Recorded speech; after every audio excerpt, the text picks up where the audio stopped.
Duka menyelimuti keluarga seorang pelajar SMA asal Kabupaten Padang Pariaman, Sumatera Barat.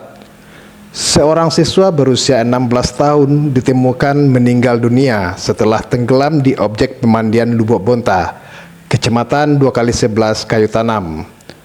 Korban diduga terseret arus saat berenang bersama rekannya.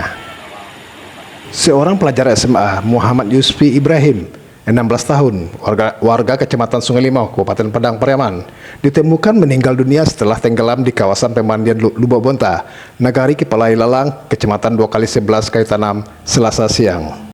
Korban yang merupakan siswa SMA Negeri 2 Sungai Limau diduga terseret arus sungai saat mandi bersama sejumlah temannya sekitar pukul 11:15 waktu Indonesia Barat.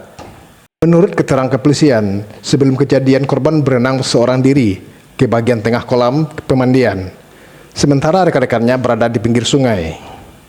Korban sempat mendekati teman-temannya sebelum kembali berenang ke tengah kolam. Namun naas, korban diduga terseret arus deras dan terjepit di sela-sela batu di dasar sungai. Rekan-rekan korban sempat berupaya memberikan pertolongan, namun derasnya arus membuat proses penyelamatan tidak berhasil. Mendapat laporan dari warga, Kapolsek bersama personil kepolisian langsung menuju lokasi untuk melakukan pencarian dan evakuasi. Dan korban akhirnya berhasil ditemukan dalam kondisi tidak bernyawa dan langsung dibawa ke darat sebelum dievakuasi ke rumah duka.